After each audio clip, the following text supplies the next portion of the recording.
నమస్తే, welcome to స్వతంత్ర. నేను మురళి. ముందుగా హెడ్లైన్స్ చూద్దాం. ఎన్డీఏలోకి కొత్త మిత్రులు వస్తున్నారు. త్వరలోనే నిర్ణయాలు ఉంటాయన్న అమిత్ షా.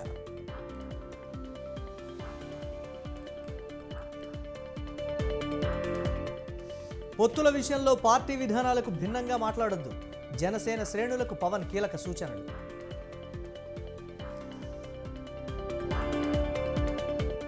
సీఎం అయ్యాక ప్రత్యేక హోదా కోసం పోరాడారా? జగన్పై విమర్శల దాడి పెంచిన షర్మిల.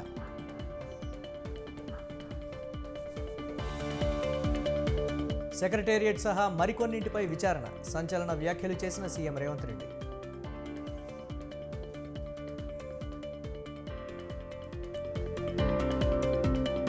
తెలంగాణ బడ్జెట్పై అధికార విపక్షాల మధ్య మాటల యుద్ధం. వాస్తవిక బడ్జెట్ అన్న రేవంత్, అంకెల గారడీయేనన్న విపక్షాలు.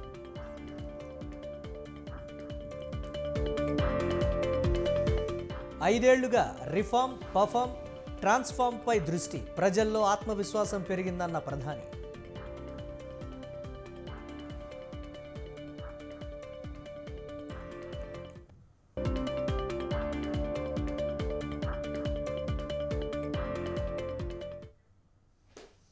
కరీంనగర్, మెదక్, జహీరాబాద్, చేవెళ్ల పార్లమెంట్ పరిధిలో జరిగే యాత్రకు శాతవాహన, ఆదిలాబాద్, పెద్దపల్లి, నిజామాబాద్ పార్లమెంట్ పరిధిలో జరిగే యాత్రకు కొమరం భీమ్ అని పేరు పెట్టారు. మహబూబ్ నగర్, నాగర్ కర్నూల్, నల్గొండ పార్లమెంట్ పరిధిలో జరిగే యాత్రకు కృష్ణా, వరంగల్, మహబూబాబాద్, ఖమ్మం పార్లమెంట్ పరిధిలో జరిగే యాత్రకు కాకతీయ పేరు పెట్టారు. మార్చి మొదటి వారంలో భారీ బహిరంగ సభ పెట్టే యోచనలో బీజేపీ ఉన్నట్లుగా తెలుస్తోంది. దీనిపై మరిన్ని అప్డేట్స్ మా కరెస్పాండెంట్ శ్రీనివాస్ అందిస్తారు. శ్రీనివాస్.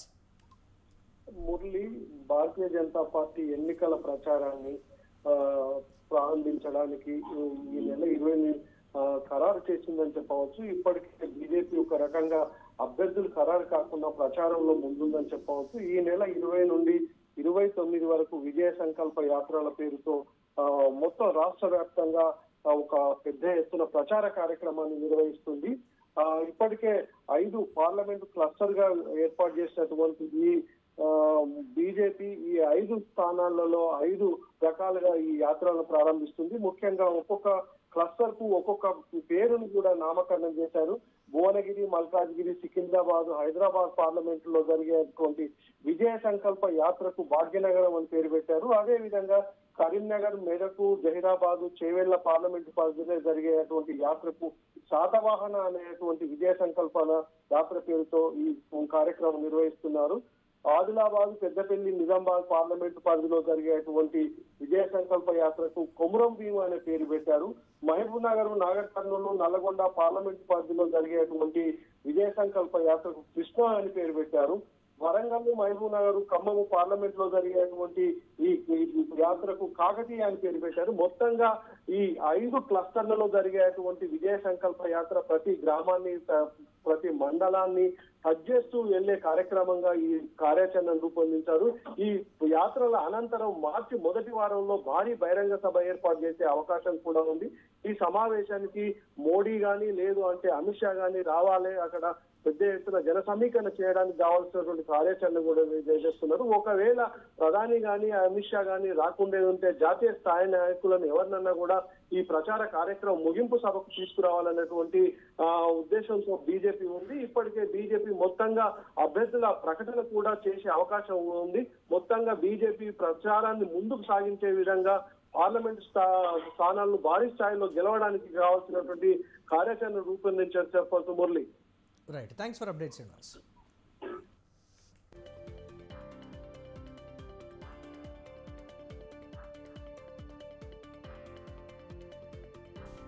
తెలంగాణలో కొత్త ప్రభుత్వం కొలువు తీరాక సమర్పిస్తున్న తొలిపద్దు ఎలా ఉండబోతోంది? ఓటాన్ అకౌంట్ బడ్జెటే అయినా ప్రభుత్వ ప్రాధాన్యతలు ఎలా ఉండబోతున్నాయి? ఇలా ఎన్నో అంచనాల మధ్య రేవంత్ ప్రభుత్వం 2024-25 సంవత్సరానికి 2,75,891 కోట్ల అంచనాతో పద్దును ప్రవేశపెట్టింది. గత ప్రభుత్వ అప్పులను అధిగమించి అభివృద్ధిలో సంతులిత వృద్ధి లక్ష్యంగా ముందుకు వెళ్తామని ప్రభుత్వం ప్రకటించింది. అయితే కాంగ్రెస్ ప్రభుత్వం ప్రవేశపెట్టిన బడ్జెట్పై పెదవి విరిచింది బీఆర్ఎస్. రైతులకు తగినన్ని నిధులు కేటాయించకుండా పంటల బీమా, మద్దతు ధర, రైతు భరోసా ఎలా అమలు చేస్తారంటూ నిలదీసింది ప్రతిపక్షం.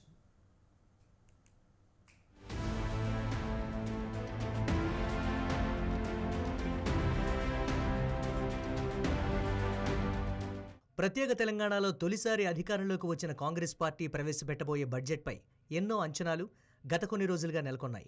సార్వత్రిక ఎన్నికలు ఉండడంతో సభ ముందుకు తీసుకొచ్చేది ఓటాన్ అకౌంట్ బడ్జెటే అయినా ఎలా ఉండబోతోందన్న ఉత్కంఠ అందరిలోనూ నెలకొన్న వేళ అన్ని రంగాలకు ప్రాధాన్యం ఇచ్చామని చెప్పుకొచ్చింది రేవంత్ సర్కార్. 2024-25 సంవత్సరానికి బడ్జెట్ను అసెంబ్లీలో ప్రవేశపెట్టారు మంత్రి భట్టి విక్రమార్క. మొత్తం 2,75,891 కోట్ల అంచనాలతో పద్దును ప్రవేశపెట్టారాయన. ఇందులో 2,01,178 కోట్లు రెవెన్యూ వ్యయం కాగా 29,669 కోట్లు మూలధన వ్యయంతో బడ్జెట్ను ప్రవేశపెట్టారు. మార్పు కోరుతూ తెలంగాణ ప్రజలు స్వేచ్ఛను సాధించుకున్నారని చెప్పిన ఆర్థిక మంత్రి భట్టి విక్రమార్క వారికి మనస్ఫూర్తిగా కృతజ్ఞతలు తెలుపుతున్నట్లు వెల్లడించారు. ఈ దశాబ్ద కాలంలో అనుసరించిన ఒంటెద్దు పోకడ సాగునీటి రంగాన్ని, ఆర్థిక రంగాన్ని అతలాకుతలం చేసింది. కాంట్రాక్టుల కోసం ప్రాజెక్టులు నిర్మించే విధానం తెలంగాణకు శాపంగా మారింది. లక్షల కోట్ల రూపాయల ఖర్చులో అవినీతి ఎంతో తేల్చాల్సిన బాధ్యత మాపై పడింది. అందుకే కాళేశ్వరం ప్రాజెక్టులోని మేడిగడ్డ, అన్నారం, సుందిళ్ల బ్యారేజీల నిర్మాణంలో జరిగిన నాణ్యతా లోపం, అవినీతి కార్యక్రమాలు, అనాలోచిత విధానాలు, అవకతవకలపై విచారణ జరిపిస్తామని మేము ప్రజలకి మాటిచ్చాం. ఆ మాట నిలబెట్టుకునే దిశగా కార్యాచరణ ఉంటుంది. బడ్జెట్లో శాఖల వారీగా, ప్రాధాన్యాల వారీగా కేటాయింపులను ఓసారి పరిశీలిస్తే కాంగ్రెస్ ప్రభుత్వ గెలుపునకు దోహదం చేసిన 6 గ్యారంటీలకు 53,196 కోట్లు కేటాయించారు. పంచాయతీరాజ్, గ్రామీణాభివృద్ధికి 40,080 కోట్లు, నీటిపారుదల శాఖకు 28,024 కోట్లు, వ్యవసాయానికి 19,746 కోట్లను కేటాయించారు. విద్యారంగానికి పెద్దపీట వేస్తూ 21,389 కోట్లను కేటాయిస్తూ నిర్ణయం తీసుకుంది రేవంత్ ప్రభుత్వం. 6 హామీలు ప్రజల ముందు ఉంచి వారి ఆమోదంతో ఈ శాసనసభ వేదిక ద్వారా వాటిని అమలు చేసేందుకు మా ప్రణాళికను మీ ముందు ఉంచుతున్నాం. హామీ ఇచ్చిన 6 గ్యారంటీల్లో 2 గ్యారంటీలు మేము బాధ్యతలు స్వీకరించిన 48 గంటల్లోనే ప్రారంభించి కాంగ్రెస్ ప్రభుత్వ చిత్తశుద్ధిని నిరూపించుకున్నాం. 6 హామీల అమలుకై అర్హులైన లబ్ధిదారుల నుండి దరఖాస్తులు స్వీకరించడం కోసం ప్రత్యేకంగా డిసెంబర్ 28 నుండి జనవరి 6 వరకు గ్రామాల్లో మరియు వార్డుల్లో సభలు ఏర్పాటు చేయడం జరిగింది. ఈ సభల్లో ప్రజలు 1.29 కోట్ల దరఖాస్తులు ఇవ్వటం జరిగింది. దీనిని బట్టి ప్రజల్లో ఈ హామీలపై ఉన్న విశ్వాసం అర్థమవుతా ఉంది. వైద్య రంగానికి 11,500 కోట్లు కేటాయించింది కాంగ్రెస్ ప్రభుత్వం. ఎస్సీ సంక్షేమానికి 21,874 కోట్లు, బీసీ సంక్షేమ శాఖకు 8,000 కోట్లు, ఎస్టీ సంక్షేమ శాఖకు 13,313 కోట్లు, మైనారిటీల సంక్షేమానికి 2,262 కోట్లు, గృహ నిర్మాణ రంగానికి 7,740 కోట్లు, మూసీ ప్రాజెక్టుకు 1000 కోట్లు బడ్జెట్లో కేటాయించారు. మహాలక్ష్మి పథకంలో భాగమైన ఉచిత ఆర్టీసీ బస్సు రవాణా సౌకర్యాన్ని మా ప్రభుత్వం డిసెంబర్ 9, 2023న ప్రారంభించడం జరిగింది. రాష్ట్ర మహిళలు ఈ పథకం పట్ల అత్యంత సంతృప్తి మరియు సంతోషం వ్యక్తం చేస్తున్నారు. ఈ పథకం సజావుగా సాగటానికి సకాలంలో ఆర్టీసీకి అవసరమైన నిధులు అందజేస్తున్నాం. ఇప్పటికే నెలకి 300 కోట్ల రూపాయల చొప్పున అదనపు నిధులు మంజూరు చేయటం జరిగింది. మరొక ముఖ్యమైన ప్రజా సంక్షేమ పథకం రాజీవ్ ఆరోగ్యశ్రీ. ఈ పథకం కింద మా హామీ ప్రకారం డిసెంబర్ 9, 2023 నుండి వైద్య ఖర్చుల పరిమితిని 5 లక్షల రూపాయల నుండి 10 లక్షల రూపాయల వరకు పెంచడం జరిగింది. ఆర్థిక మంత్రి ప్రసంగంలో మరికొన్ని అంశాలను పరిశీలిస్తే టీఎస్పీఎస్సీ నిర్వహణ, అదనపు సిబ్బంది నియామకానికి 40 కోట్లు, త్వరలోనే 15,000 మంది కానిస్టేబుళ్ల నియామకం, మెగా డిఎస్సీ నిర్వహణ, గిగ్ వర్కర్ల సంక్షేమానికి సామాజిక భద్రత స్కీమ్ కింద 5 లక్షల ప్రమాద బీమా, డ్రై పోర్టులను అందుబాటులోకి తీసుకొచ్చేందుకు బృహత్ ప్రణాళిక సహా మరిన్ని అంశాలను ప్రస్తావించారు ఆర్థిక మంత్రి భట్టి విక్రమార్క.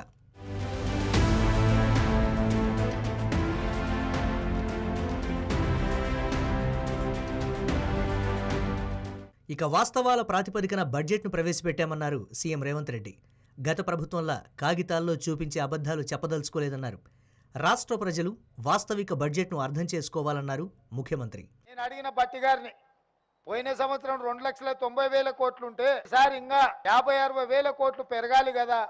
మరి మీరు 15,000 కోట్లు తగ్గించి బడ్జెట్ ప్రవేశపెడితే ప్రతిపక్షంలో అసలే అబద్ధాలు మాట్లాడేటోళ్ళు ఉన్నారు, ఉన్నది లేనిది ఉత్తదే బట్టగాల్చి ముఖం మీద వేసేటోళ్ళు ఉన్నారు. ఎట్లా ఎదుర్కొంటామంటే నిజం నా దగ్గర ఉంది, నిజం నిప్పు లాంటిది, ఎవరు అబద్ధాలు చెప్పినా అది చూస్తూ ఊరుకోదు. వాళ్ళు ఏం మాట్లాడినా నేను నిలబడి సమాధానం చెప్తా, నేను చూసుకుంటా, నిజాలే చెప్తానని చెప్పి వాస్తవాల ప్రాతిపదికన ఈరోజు రాష్ట్ర శాసనసభలో 2,75,891 కోట్ల రూపాయల బడ్జెట్ను ప్రవేశపెట్టిండు. ఆదాయం తగ్గిన మీకు ఇవ్వాల్సిన నిధులను మాత్రం ఆపలేదు. మరోవైపు తెలంగాణ ప్రభుత్వం ప్రవేశపెట్టిన బడ్జెట్ రైతులను ప్రజలను తీవ్రంగా నిరాశపరిచిందన్నారు మాజీ మంత్రులు కేటీఆర్, హరీష్ రావు. కొండంత ఆశను చూపి గోరంత కూడా ఇవ్వలేదని విమర్శించారు. అన్నం పెట్టే రైతన్నల నోట్లో మట్టి కొట్టే విధంగా బడ్జెట్ ఉందంటూ ఘాటు విమర్శలు చేశారు బీఆర్ఎస్ ఎమ్మెల్యేలు. 53,000 కోట్లు మహాలక్ష్మి పథకంకి ఉన్నది. రైతు భరోసా అన్నాం, దానికే 24,000 కోట్లు. మరి ఇవన్నీ కలిపితే 1,25,000 కోట్లు దాటిపోతుంది. అదే మరి దళిత బంధు మనం పెడితే దళిత బంధు కాదు, అంబేద్కర్ అభయహస్తం. దళిత బంధు 10 లక్షలు ఇస్తుండు కేసీఆర్, నేను 12 లక్షలు ఇస్తా అన్నాడు. మరి ఇవన్నీ కలిపితే సంవత్సరానికి 1,25,000 కోట్లు అదనంగా పెట్టాలి. కానీ ఇవాళ పెట్టిన బడ్జెట్ చూస్తే మాత్రం మేడి పండులా ఉన్నది. ఎందుకంటే అందులో ఏం లేదు, ఉత్తగానే ఒకదప్పుడు ఉపన్యాసం ఇచ్చి వాళ్ళు కేంద్రంలో ఓటాన్ అకౌంట్ పెట్టిరు కాబట్టి మేము కూడా ఓటాన్ అకౌంట్ పెడుతున్నాం, అందుకే డీటెయిల్స్ చెప్తలేం, మళ్ళీ పెడతామని తప్పించుకునే ధోరణిలో ఉంది తప్ప వాస్తవంగా అందులో ఏం లేదు. కాంగ్రెస్ పార్టీ ఈ ప్రభుత్వం ప్రవేశపెట్టిన బడ్జెట్ అన్నదాతల్ని ఆగం చేసే విధంగా ఉన్నది. ఎన్నికల ప్రచారంలో రైతులకు కాంగ్రెస్ చెప్పిందేమో చాంతాడంత, బడ్జెట్ లో ఇచ్చిందేమో చెంచాడంత. రైతు భరోసా ఇస్తామని చెప్పి ఇవాళ రైతులకు బడ్జెట్ లో నామమాత్రపు కేటాయింపు ఇచ్చారు. అంకెలు మార్చి ఆంక్షలు పెట్టి అన్నం పెట్టే రైతన్న నోట్లో మట్టి కొట్టే విధంగా ఈ బడ్జెట్ ఉంది. రైతు బంధుకు రామ్ రామ్ పలికేటట్టు, రుణమాఫీకి మొండి చేయి చూపేటట్టు, పంటల బోనస్ బోగస్ అన్నట్లుగా ఈ రోజు బడ్జెట్ లో కేటాయింపులు ఉన్నాయి. ఓవైపు ప్రభుత్వం మాత్రం అన్ని రంగాలకు ప్రాధాన్యం ఇచ్చామని చెబుతూ ఉంటే విపక్షాలు మాత్రం అంత సీన్ లేదని విమర్శిస్తున్నాయి. మరి బడ్జెట్ విషయంలో ప్రజల స్పందన ఎలా ఉంటుందన్నది త్వరలోనే తేలనుంది.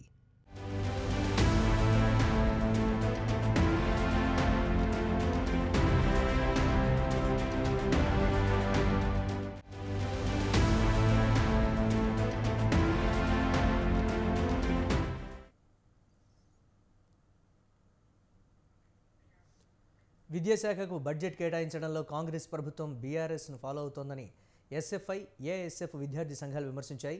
కాంగ్రెస్ ప్రభుత్వం మొదటిసారి ప్రవేశపెట్టిన ఓటాన్ అకౌంట్ బడ్జెట్లో విద్యాశాఖకు 7.75% మాత్రమే కేటాయించడాన్ని విద్యార్థి సంఘాలు తప్పుపడుతున్నాయి. తమ మేనిఫెస్టోలో 15% విద్యకు కేటాయిస్తామని ప్రకటించి ఇప్పుడు 7% పరిమితం చేయడం విద్యాశాఖ అభివృద్ధికి అడ్డుకట్ట వేయడమేనని ఎస్ఎఫ్ఐ రాష్ట్ర కార్యదర్శి నాగరాజు అన్నారు. విద్యారంగానికి కేటాయించే బడ్జెట్పై ప్రభుత్వం పునరాలోచించి బడ్జెట్ను పెంచాలని, లేకపోతే రాష్ట్ర వ్యాప్తంగా ఆందోళనలకు పిలుపునిస్తామని విద్యార్థి సంఘాలు తెలిపాయి.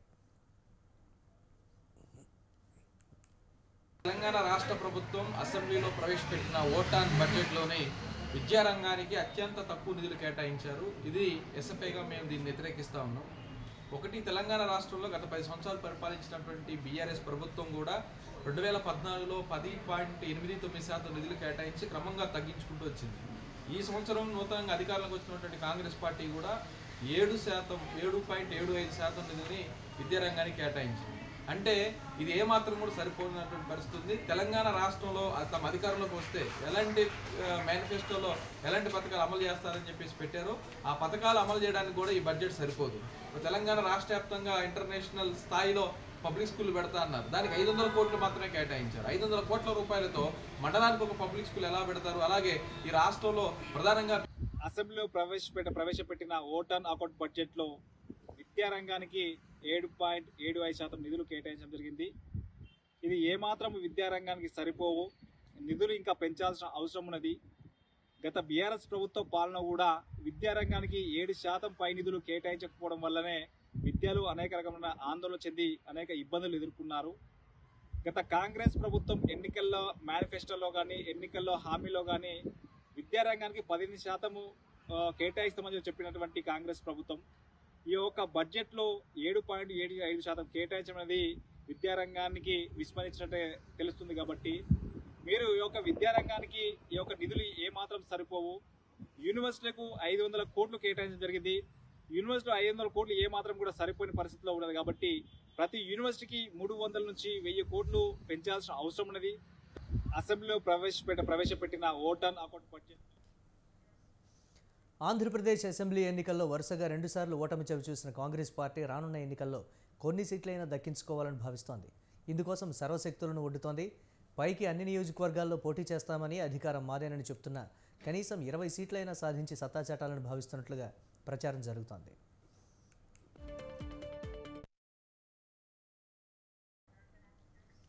ఇప్పటికే పీసీసీ చీఫ్గా షర్మిలకు బాధ్యతలు అప్పగించిన కాంగ్రెస్ హైకమాండ్ జగన్పై డైరెక్ట్ యుద్ధాన్ని ప్రకటించింది.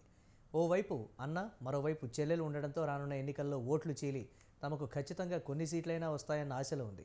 ప్రధానంగా వైసీపీకి గంపగుత్తగా వెళ్లిపోయిన దళిత మైనారిటీ ఓటు బ్యాంకును తిరిగి తెచ్చుకోవడమే లక్ష్యంగా అడుగులు వేస్తోంది కాంగ్రెస్ పార్టీ. ఇందులో భాగంగానే ఓవైపు షర్మిల, మరోవైపు బ్రదర్ అనిల్ కుమార్ తమవైన ప్రయత్నాలు సాగిస్తున్నారు.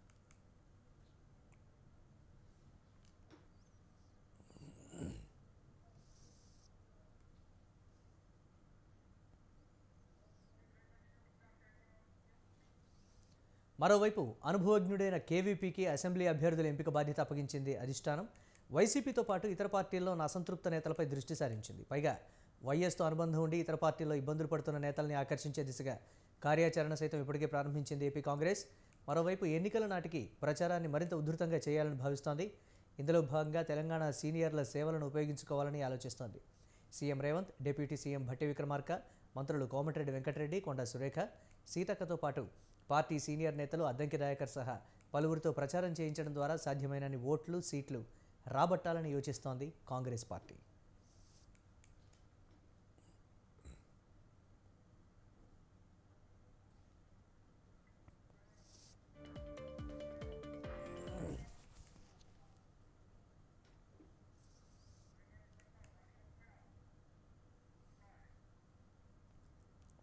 ఇవి ఇప్పటివరకు అప్డేట్స్. కీప్ వాచింగ్ స్వతంత్ర.